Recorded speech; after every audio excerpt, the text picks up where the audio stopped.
大家好，我是 You, John Fitzgerald Kennedy, do solemnly swear I, John Fitzgerald Kennedy, do solemnly swear that you will faithfully execute the office of President of the United States that I will faithfully execute the office of President of the United States and will, to the best of your ability, and will, to the best of my ability, preserve, protect, and defend the Constitution of the United States. preserve, protect, and defend the Constitution of the United States. So help you God.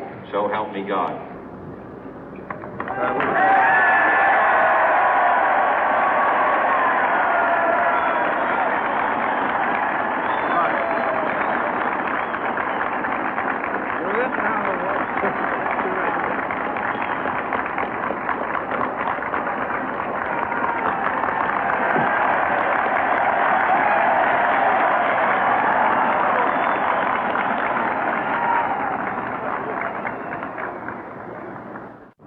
Vice President Johnson, Mr. Speaker, Mr. Chief Justice, President Eisenhower, Vice President Nixon, President Truman, Reverend clergy, fellow citizens.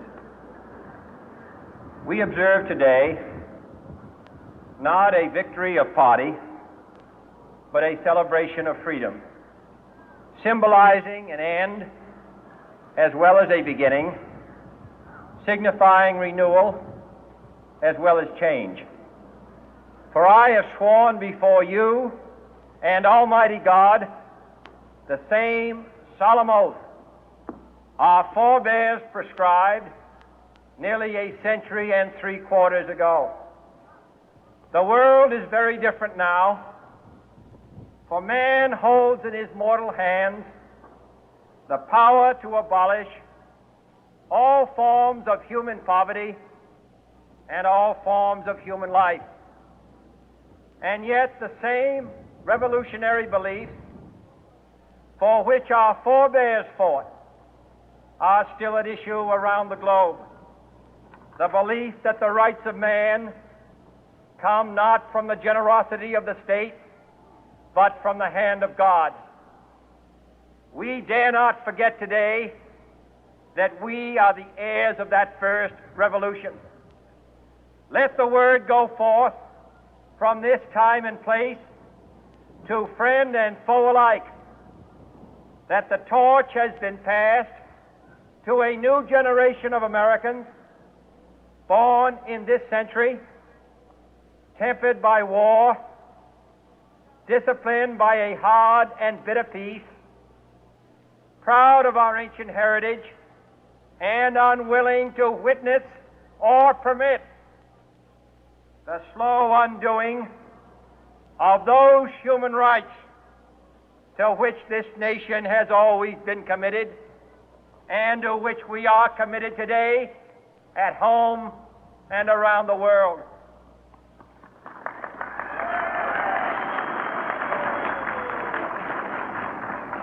Let every nation know, whether it wishes us well or ill, that we shall pay any price, bear any burden, meet any hardship, support any friend, oppose any foe to assure the survival and the success of liberty.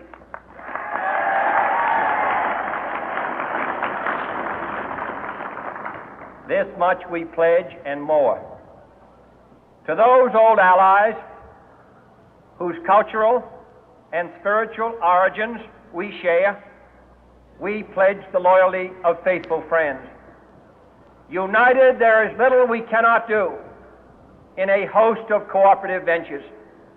Divided, there is little we can do, for we dare not meet a powerful challenge at odds and split asunder.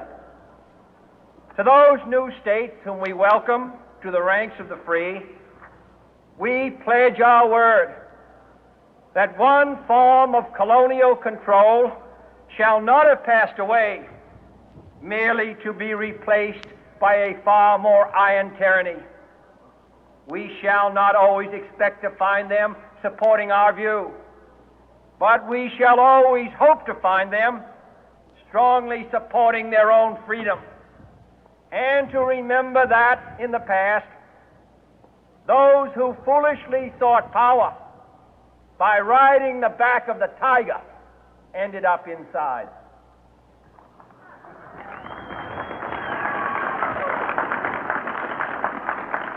To those people in the huts and villages of half the globe struggling to break the bonds of mass misery, we pledge our best efforts to help them help themselves for whatever period is required, not because the communists may be doing it, not because we seek their votes, but because it is right. If a free society cannot help the many who are poor, it cannot save the few who are rich.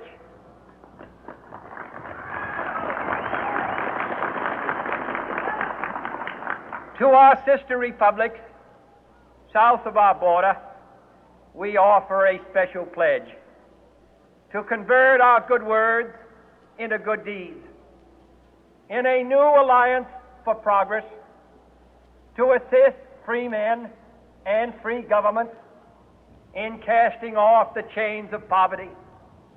But this peaceful revolution of hope cannot become the prey of hostile powers. Let all our neighbors know that we shall join with them to oppose aggression or subversion anywhere in the Americas. And let every other power know that this hemisphere intends to remain the master of its own house.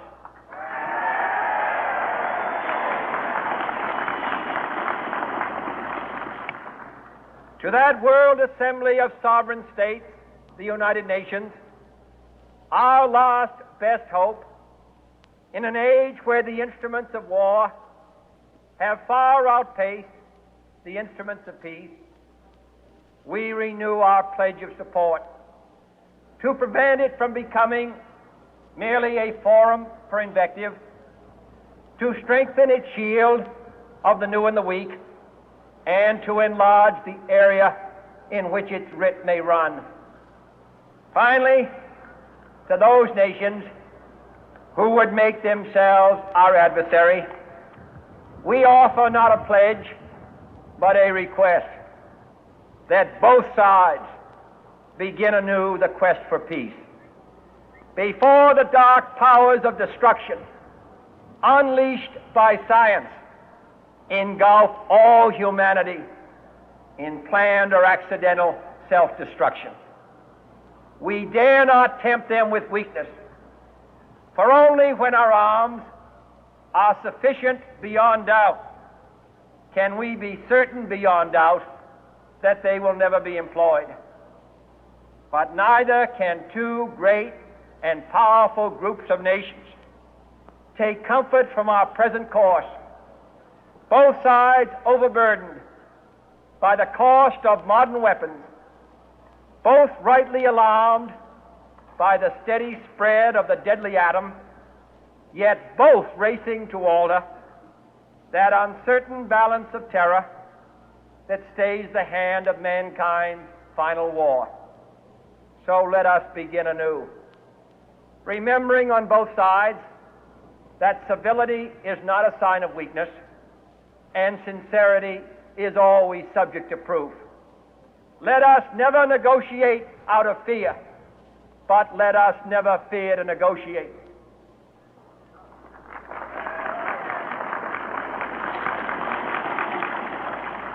Let both sides explore what problems unite us, instead of belaboring those problems which divide us. Let both sides, for the first time, formulate serious and precise proposals for the inspection and control of arms, and bring the absolute power to destroy other nations under the absolute control of all nations.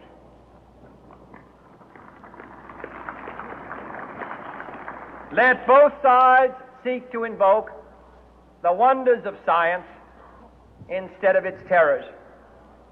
Together, let us explore the stars, conquer the deserts, eradicate disease, tap the ocean depth, and encourage the arts and commerce. Let both sides unite to heed in all corners of the earth the command of Isaiah to undo the heavy burden and let the oppressed go free. And if a beachhead of cooperation may push back the jungle of suspicion, let both sides join in creating a new endeavor, not a new balance of power, but a new world of law, where the strong are just and the weak secure and the peace preserved.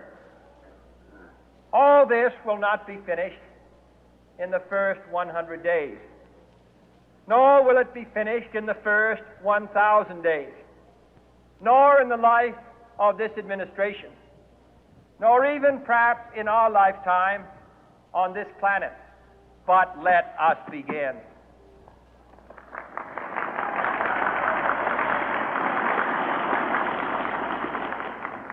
In your hands, my fellow citizens, more than mine, will rest the final success or failure of our course. Since this country was founded, each generation of Americans has been summoned to give testimony to its national loyalty. The graves of young Americans who answered the call to service surround the globe. Now the trumpet summons us again, not as a call to bear arms, though arms we need, not as a call to battle, though in battle we are, but a call to bear the burden of a long twilight struggle, year in and year out, rejoicing in hope, patient in tribulation, a struggle against the common enemies of man, tyranny,